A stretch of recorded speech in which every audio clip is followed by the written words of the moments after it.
Stream on. Stream is on. Let's see. Good. And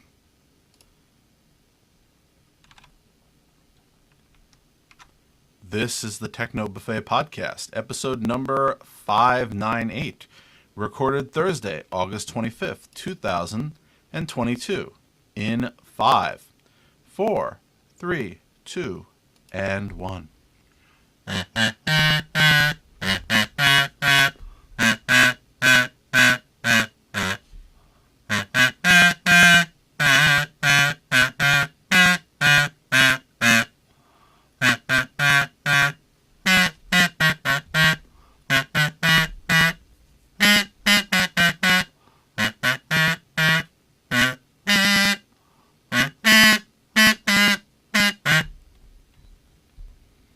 So welcome to another exciting week of the Techno Buffet podcast. It's bit slow though. You know, I went and I read through article after article and I said, what can I talk about with Jerry this week? Well, I had a bit of a problem. Did I tell you the saga of my weather station?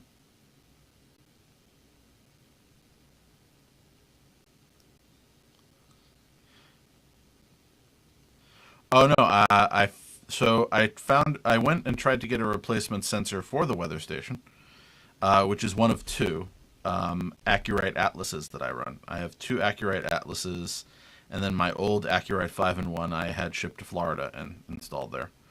So the Atlases are the top of the line from Accurite. That's not necessarily the most expensive or the least expensive company, but one of them started malfunctioning. So they said, well, what you need to do is you need to open up the bottom, you need to take out this component, take a picture of all the wires, and then put it back in. So what was malfunctioning was occasionally it would stop transmitting. After I did what they told me to do, I put it back and it was still working. Then they said, well, we didn't get enough pictures, they weren't good enough, go take it down again and open it up again and do the same thing. So I did, and then they finally said, well, if that isn't working, then we'll cover it under warranty. You did buy it within the last year, didn't you? I said, no, I bought it over 2 years ago. To which they said, you're out of luck. So then it's the sensor for temperature, the thing that they told me to touch, was reporting that it was 158 degrees. So I tried swapping the sensor, and that did not work. So I asked them about it, and they said, oh, you just have to buy a new one. Not new sensor, as in buy the whole new thing. So it gets better. So I didn't want to spend full retail price on replacing it, so I went and found Amazon had a returned one for a lot less. So I ordered it, and it got all the way to the local UPS site and then disappeared for a week. So the people at Amazon declared it permanently missing. So no sensor. So today, I decided, what was that? No, because remember, it is not a new item. They do not send you another one. They offer to refund your money, and you can buy a new one at full price. Lovely people. Anyway, wasn't buying it from them, but because the full retail price is $140, but at least on Amazon, I was able to get it down because I found a coupon from the manufacturer. But either way, I decided I would make an attempt to try to fix the one that I had. So I took it inside, dismantled it, rechecked every single wire that I might have accidentally shorted out or otherwise touched, cleaned the entire thing, reseated everything, and followed a dozen instructions on how to possibly reset the circuit board so that it would do something useful, and zip. So I broke down and ordered another one because I don't have the patience. So I wasted money, which annoys me. Yeah. In the midst of this, I took a trip from where I've been hiding in the woods, which is where the malfunctioning weather station is. And this one actually has visitors. That's why, I'm so eager to get it up. The whole community likes looking at it. Not The station, as in they monitor the local weather using it for some reason. Nobody in my neighborhood in Queens does that. I guess there are too many weather stations in New York City. But anyway, I went back and was deploying a boatload of new sensors in my apartment, so I can continue with my practice of making some minor improvements. So I upgraded, restored, and otherwise adjusted my sensors. That's how, for some reason, my living room sensor went offline after that was the only one I didn't touch. Which makes me wonder why it's the only one that went offline. Maybe I should have touched it. But I know that it's currently 85 degrees in my kitchen. It's only 84 in the bathroom. Oddly enough, it's 88 in the garage. And of course, the bedroom is 81. I'm not there.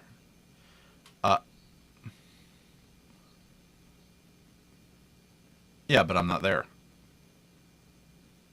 I'm in a different bedroom. It is uncomfortable, but the air conditioning there is set to only go on if it goes above 85, just to keep the place from melting.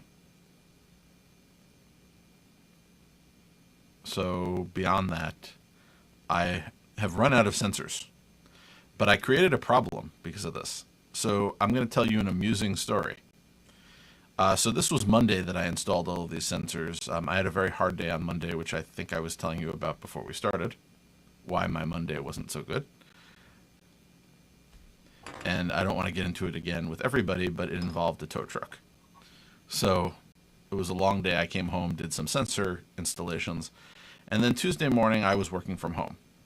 I had gone to my place of business, which I hadn't been in a bit, on Monday.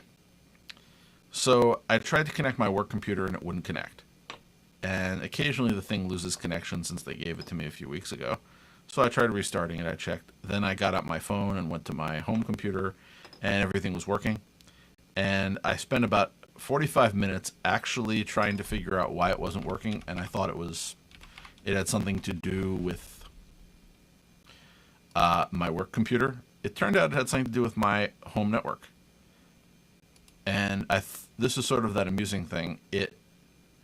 I had added so many devices to the network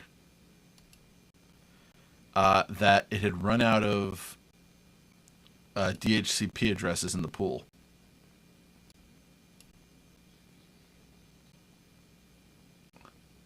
Oh, so do I. I just never set the... you know how there's usually a setting in there that says how many you had lied to the pool? I had never bothered to increase it from the default. So it's not that I couldn't have more. It's just I never set more. So I fixed that very quickly, but it did not occur to me. And the people in the IT department at my place of business found that somewhat amusing.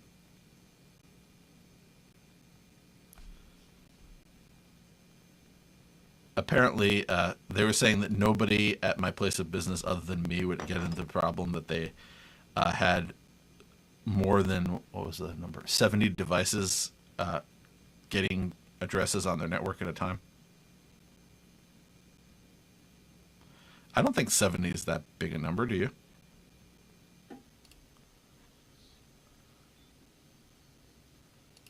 Yeah, but you have how many people in the house? Yeah, I just have a lot of... Remember, every single one of these sensors I've been installing is a Wi-Fi device. I have smart Wi-Fi light switches. I have Wi-Fi smart plugs. So it's just one of these weird things where it doesn't occur to you until it happens that you might have ended up in a situation like that.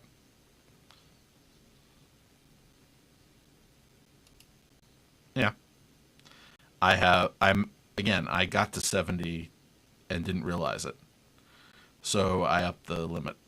At some point I'm going to consider, I am using a 10 dot, but I'm only using a small part of it. I may consider expanding when I get to, let's say, 150 devices. But I figured I'd take some time to think about how I want to do that. I don't know about you, but it's a pain to reconfigure your home network. But either way, I thought it was an amusing story of I blamed my employer. I thought it was once again their annoying laptop that continually disconnects me from the network for no reason. Wasn't this time.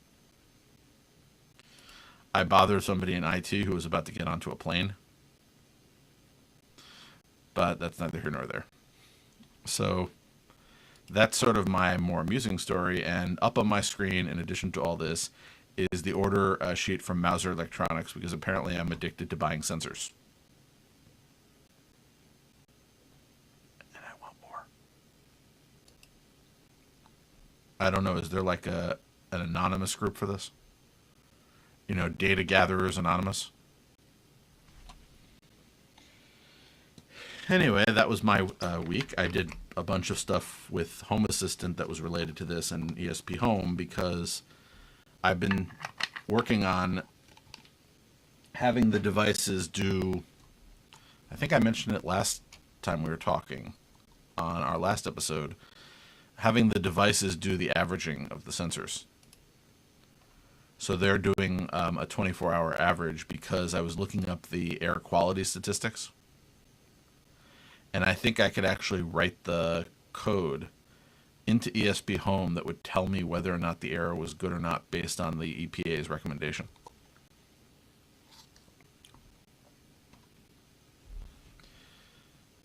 It's the research that takes a while.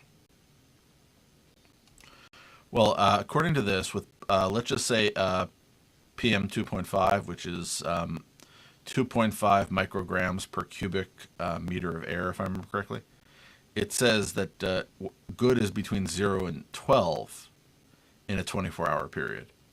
And then you get into moderate, which goes up to 35, then unhealthy for sensitive groups, which goes up to 55, and then everything above 55 is unhealthy till you get to 250 when you move into unhealthy to hazardous.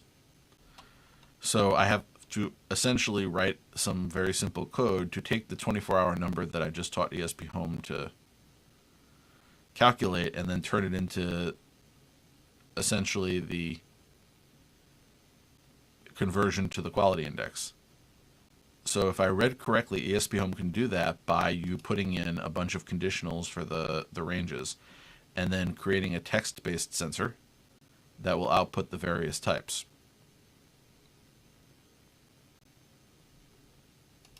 So that I thought it was a good project to sort of learn what I could do with ESP Home if I, instead of using pre-made programs that I find online, I actually tried to write my own.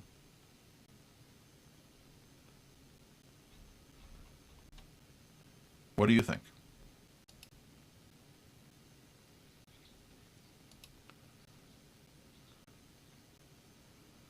Who said I'm worried? I like a challenge. By the way, there are a lot of people who want clean air.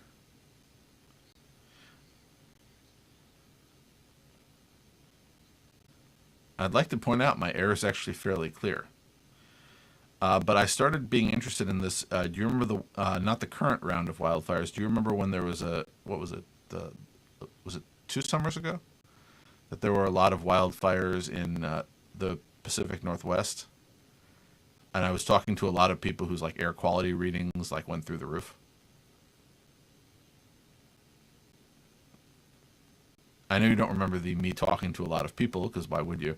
But do you remember when there were a lot of wildfires on the West Coast? And people had real dark skies in places you shouldn't be seeing that very often.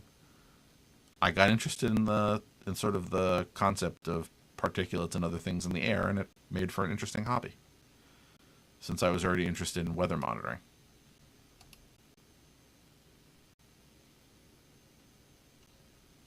So that's where I am. I'm interested in this stuff, and it gives me an opportunity to play with ESP Home, which is integrated very nicely into Home Assistant. And I look forward to doing some other things. I found that I can get myself a nice NFC tag, and that was the other automation that I worked on while I was there. I went over to my parents' garage. They have a garage with a garage door opener. I think I've mentioned it because I, at one point, upgraded it so that I could trigger it remotely with Home Assistant. But outside the garage is one of those keypads where you key in a number to open the door. I took an NFC tag, attached it, and I told you I was going to do this, I think. But it worked very well. So I can just turn my phone on, unlock it, rub it over this NFC tag that's on top, that I stuck to the top of the keypad, and it just opens the door.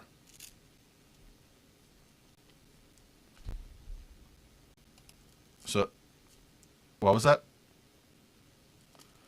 Yeah.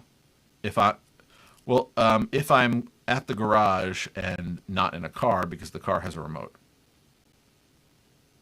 So this is for when I'm walking up to the garage and don't want to fumble to deal with things. I can just pull the phone out and hit it. If I could figure out how to make it so the garage knew I was approaching it, as opposed to somebody else and just proactively opened for me, that would be nice.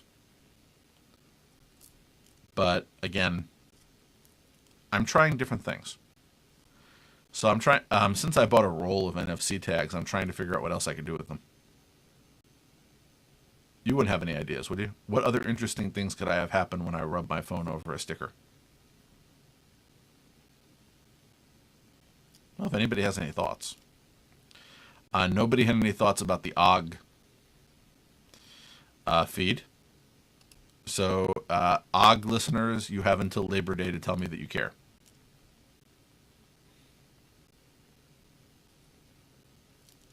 We'll see what happens after that.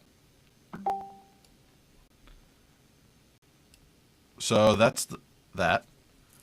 And I continue to try to work on the audio for this program. For some reason, everything that works works in testing, and then there's a problem. So I don't know. I feel like I'm just sort of dumping money down a drain sometimes, because I buy something that should work and then it doesn't.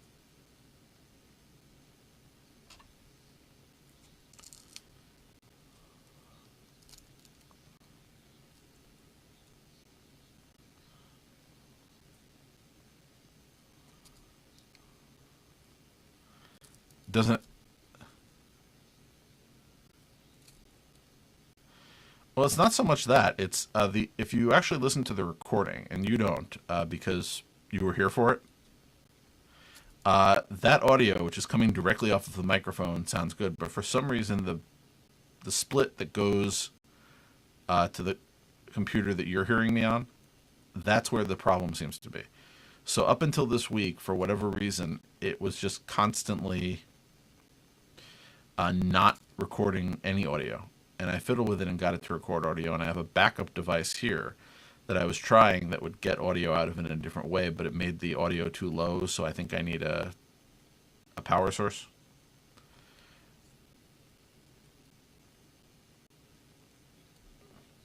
What a power source is? Okay, I essentially try. The microphone that I have is a USB XLR microphone. So what I do is the USB version goes into the computer that you're hearing me on. So you hear it over USB. The XLR, which is the analog, goes into a digital audio device with the output from the Zoom computer. So it gets both your audio and my audio together in order to feed it into the stream for YouTube, as well as one of the two recordings. You do one of the recordings. That's how I do the other recording. It doesn't, actually. That's why I said that's sort of the funny thing. The audio you're hearing doesn't actually have a relationship, except it's coming out of the same microphone. So I don't understand why there's a problem. So what I tried to do was switch to the XLR and have the XLR feed both by dividing it. But the problem with that is that made the audio on both sides too low because there's no boosting. So I have an idea. I do have a different microphone, the one that I got rid of in Queens when I upgraded to the one that I thought had better audio quality.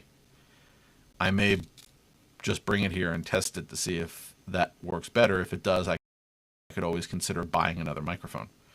The problem is I don't want to just keep buying things and seeing what works once I buy them, because that seems like a way to waste money. So I'd rather try something that was not ideal, and if that works, I'll invest the money. Now, could also just bite the bullet and do everything in software, but there are issues with that as well. Because what I need effectively, and if anybody has any suggestions, I know occasionally like the Door-to-Door Geek likes to send in feedback, and I know he does a bunch of stuff. I need something that is very portable, because I record from 3 different locations where I am willing to have 3 different microphones, just so I don't have to carry them around. But I have to bring in Jerry on whatever audio platform is his preference, let's say Zoom. I have to be able to take my local audio rather than the audio that's going to Zoom, merge it with his audio coming from Zoom, and then get that into an audio packet that can go out to YouTube if we continue to do YouTube or any other streaming service. And I need to have a recording version of that I can go edit, clean up, and upload. So that could be done in software. It's a bit of a pain, and Linux is not necessarily always friendly to that, and I really don't want to carry around a Windows computer if I'm only using it for that. Although I hear Linux is getting better because some of the audio drivers have changed a bit. So I haven't examined it recently. But if anybody has any suggestions, I really wish I just had one hardware box that would do this, and I like hardware boxes. But yeah. There's also good old-fashioned analog. That's good too. Anyway, ramble aside, we have a few stories this week that might be worth talking about. Apparently, Google Pixel has seen huge sales growth and now has 2% of the North American market. That's 2. But that's progress. What do you think, Jerry?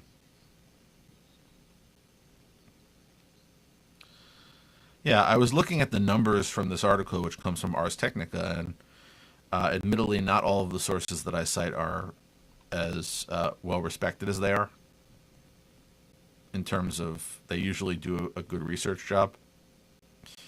If you look at the stats that they quote for quarter 2 2022, or even we'll go to shipments and market share there.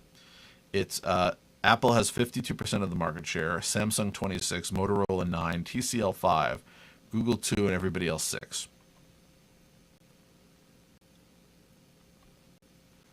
So making a dent in there, I'm not surprised TCL got better than that because they've been flooding the market with these not badly priced, inexpensive phones. Although I have, speaking of Pixels, continually failed to convince my mother to buy a 6A. She's unhappy with her phone, but she's been with Motorola for a long time.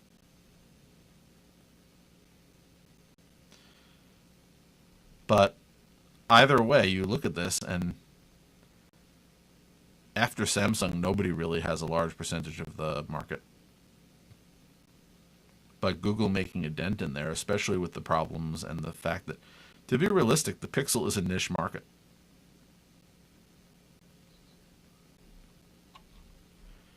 I think 2% is impressive for that. Maybe I should try to talk my mother into a TCL. Wonder how they are. I haven't researched it. I have a TCL TV, but anyway, worth thinking of. If you are a user of Mozilla, namely Firefox, version 104 has brought address autofill to Android only 2 years after Chrome.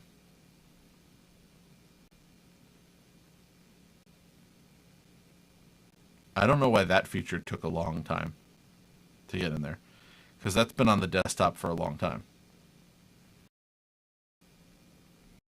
Oh, it's there. It's essentially, it'll prompt you to fill in your address.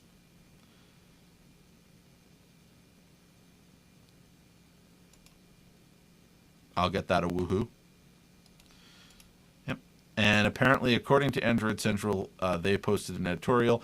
Android 13 is boring, and that's why it's almost perfect. I just like the title. By the way, I finally got Android 13. And while there's some nice little tweaks, I will agree, there's nothing shockingly different. The media player that's in the shade actually is a little nicer, and it did a bunch of other things. But I have to agree, it's not a drastic change. I think 12 was a bigger change because the design language changed all over the place.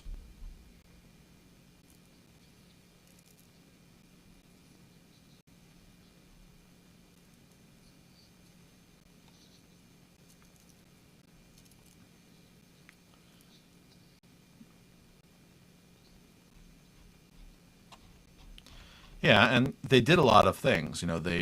If you look at that list of bug fixes that I put into the show notes last week, they did a bunch of stuff, but none of this stuff is going to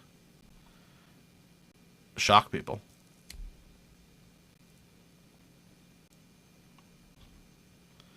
But again, boring is good in this case.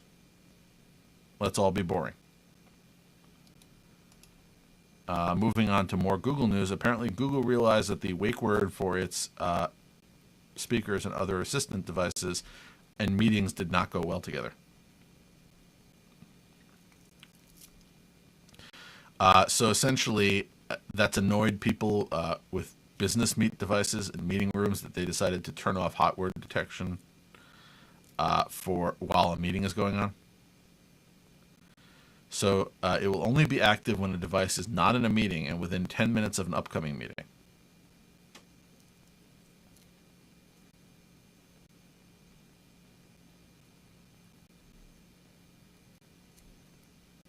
Which is interesting. Well, I think the sort of thing is, the problem is that what if they decided to make their wake word also the name of their company and a word that's often used as a verb in our society? Like, I would like to insert name of company something. Like, I would like to insert word Jerry Jones and see whether or not he's that famous Jerry Jones or that less famous Jerry Jones that has the podcast. Anyway, if you were a fan of Google's timer and stopwatch, they're back. Yay. I actually like that feature. When you're looking for a timer or a stopwatch, it's very useful.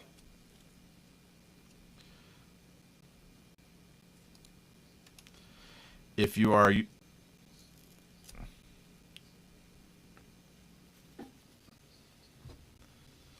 theorized. Yeah, again, not sure what the bug was. It could have been a bug, it could have not been a bug, but they said it was a bug and they fixed it. And Google actually may be doing the one thing that for Wear OS that people have been asking for ages. The ability to back up your Wear OS data when switching to a new phone. Also, the insanity of having to factory reset your watch when you change your phone. Always got to me. They make me log into the watch. Wear OS requires that, but yet, even though it has my credentials in it, it is still paired with the phone, and I still have to reset it every time I switch phones. Seems like a pain.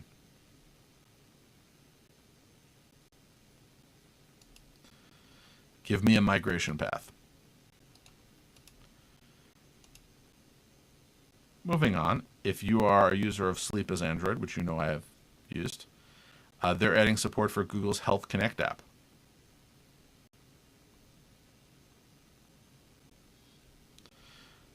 Well, again, that means that you can have it send your sleep data to Health Connect.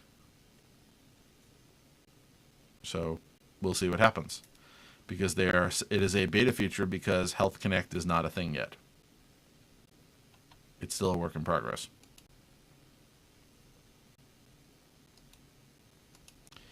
If you like watching television, that reminds me, Jerry, do you like watching television?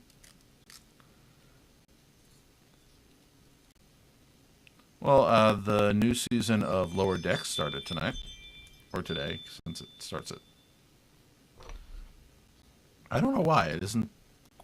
You never got into it?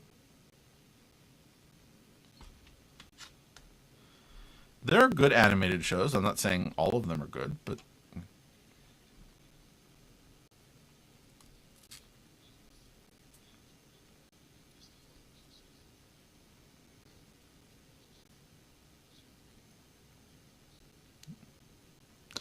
I thought it gives them the flexibility to do certain things that you couldn't do in a real world budget.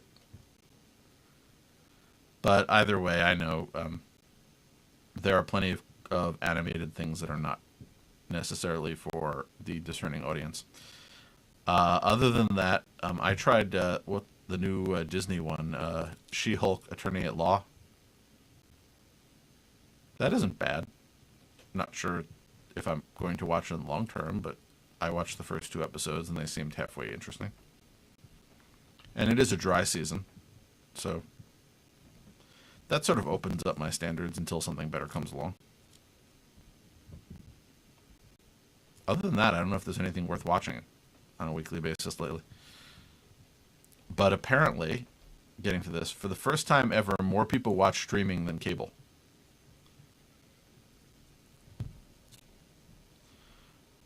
So the world is changing.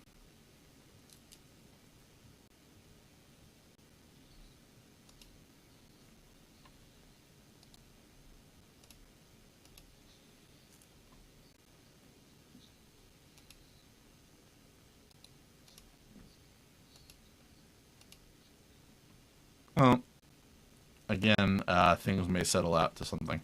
That's why I'm hoarding television from the golden age.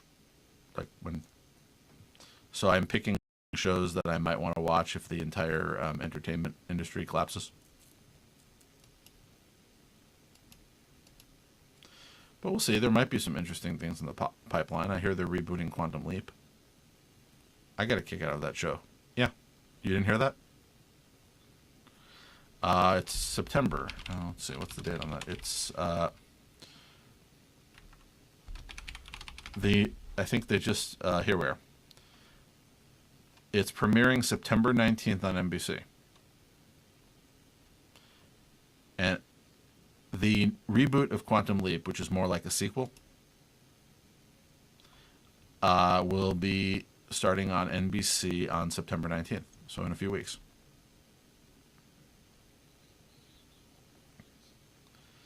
Yeah, the description is this. It's been 30 years since Dr. Beckett stepped into the Quantum Leap Accelerator and vanished. Now a new team has been assembled to restart the projects in hope of understanding the mysteries behind the machine and the man who created it. Yeah. Everything changes when apparently one of the scientists makes an unauthorized leap, leaving the team behind to solve the mystery of why he did it.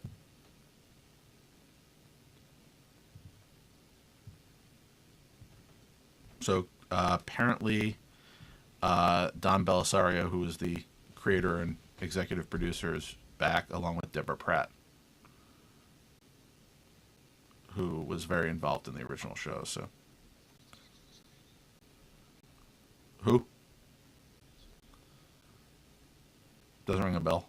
That doesn't mean if I saw a picture, I might not recognize that individual. No, I keep meaning to. I need to find a picture. Let's see. Oh, I remember her. Uh, I never got into Firefly, but wasn't she? Recognized the picture. She was on Stargate, wasn't she? No, I'm saying that's why I recognize her. I'm sure I've seen her in something else, but again, looks familiar. Too many actors and actresses. But either way, maybe something else will come down the pike that will be interesting.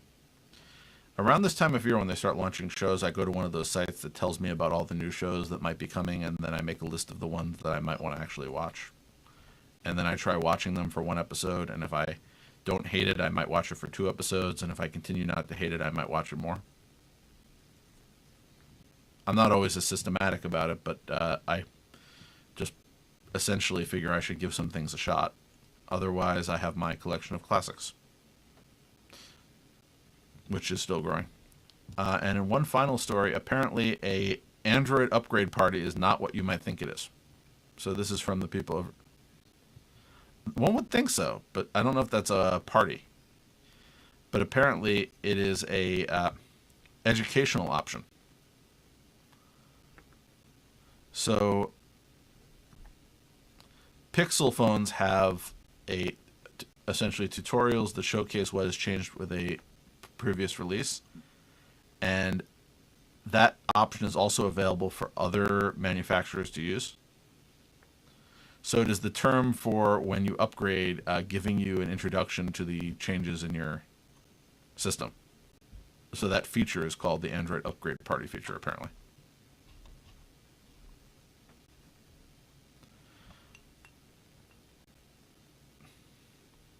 Did not know that. I learned something.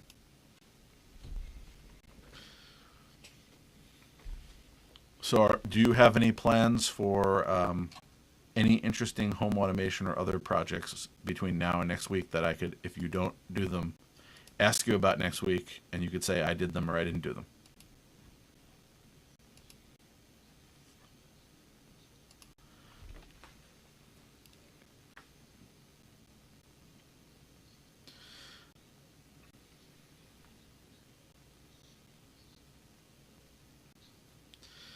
As I said, I'm still upset that my Smart Dry, which I can never get integrated with Home Assistant, was retired by the manufacturer and will not work without them.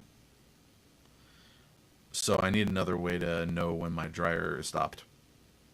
Because I don't know about you, but when I get distracted, I forget to take out the stuff in the dryer and fold it before it gets wrinkled. Or sometimes I forget to take the stuff out of the washer and put that in the dryer.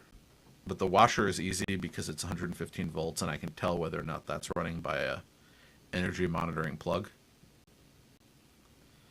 Although I'm having a little trouble with the threshold. But I can't do that for the dryer because it's 200. What is it? It's 230 is standard. And they don't make smart plugs that can monitor that.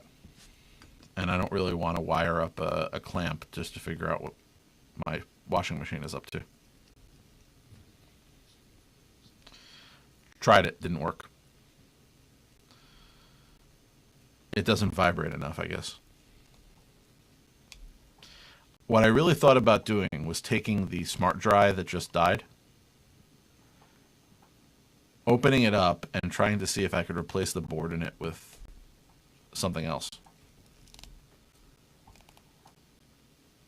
But I figured the battery life would just be dismal on that. Anyway, if anybody has a suggestion that doesn't require me rewiring 230 volt electricity, I'm happy to think about it. And we'll see. Anyway, that brings me to the end of what I'm working on, other than more sensors. And again, more software related to the sensors. Yep. Oh, there was one other automation thing that happened. I have a lot of security stuff in my apartment, cameras, sensors, etc., in order to protect the place when no one's there.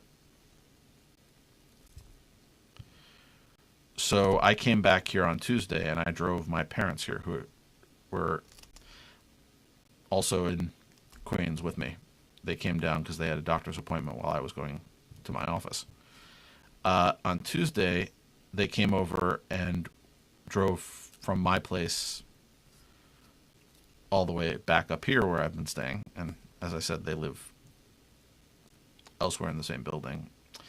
So my mother left her suitcase in my apartment. So she asked somebody to go over and get it for her. So I got to test out my intruder alert system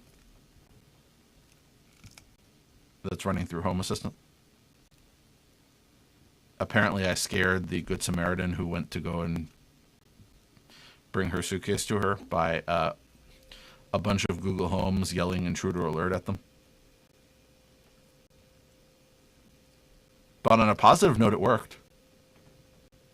Not at the intended audience, but I was getting the right alerts, and they were getting a bunch of annoying notifications that were telling them they shouldn't be there.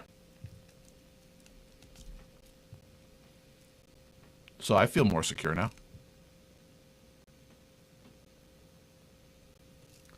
Had they been an actual malicious intruder, I could have called the police.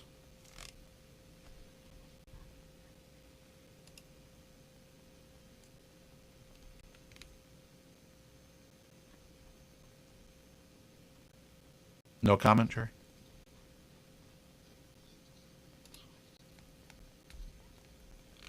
I'm sorry.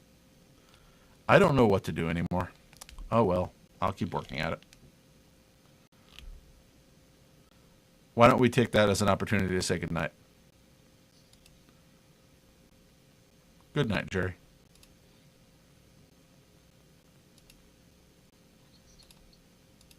I don't know anymore.